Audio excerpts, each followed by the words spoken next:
money politics, vote buying.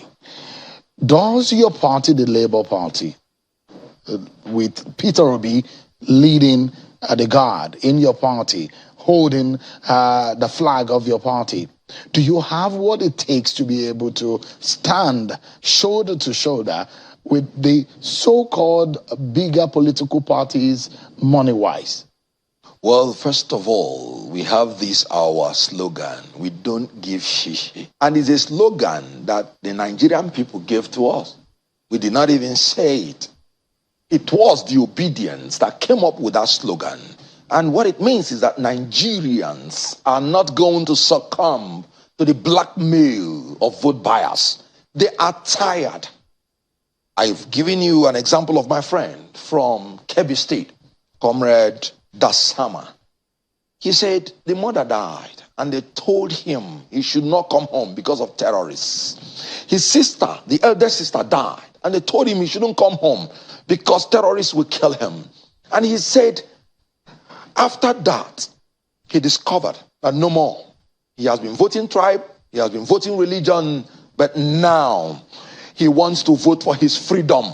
That in 2023, he will no longer do that. So the people that have been selling their votes before now, they want to vote for their freedom. So money is not going to play a lot of influence in 2023.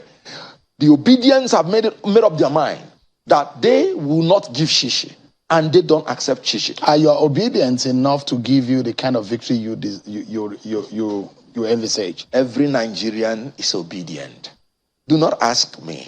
Do not take my words for it. Take the words of Governor Obaseki, who confessed that there are obedience in his own family.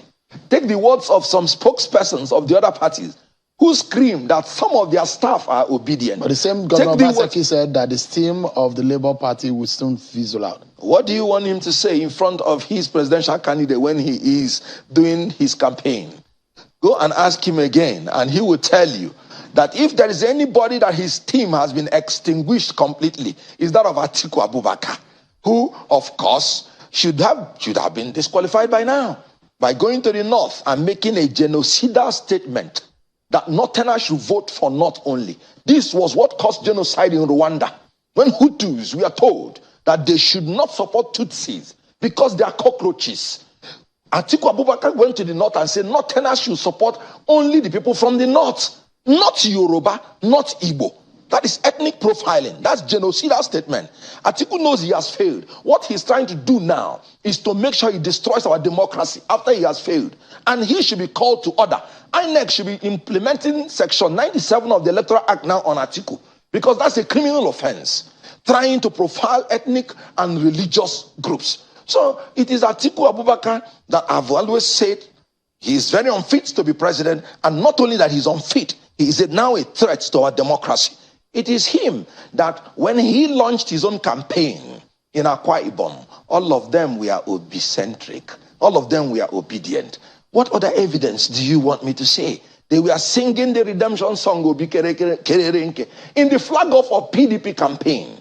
Where do you want to go and you won't see obedient?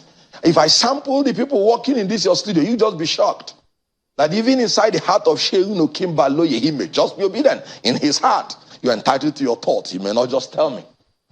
Well, you never can tell, because yes, I never can tell, but I said in your thoughts. The Nigerian blood runs deep in my veins, and for the last few election cycle, I'm just so blank on voting. I've not voted in the last 4 election cycle because I'm always on my job. So I've given up in voting for anybody or trusting any politicians at that. I just allow them do their jobs. But the question is, how penetrative is the obedient movement? All right. In the very nook and crannies, because those who are going to make the majority of the vote are not those we see in the metropolis, on the street of Abuja, on the street of Lagos, on the street of Uyo, or on the street of Ilorin, the metropolis. That is not where you perhaps get a larger chunk of the vote. You probably will get it in those nook and crannies of Nigeria.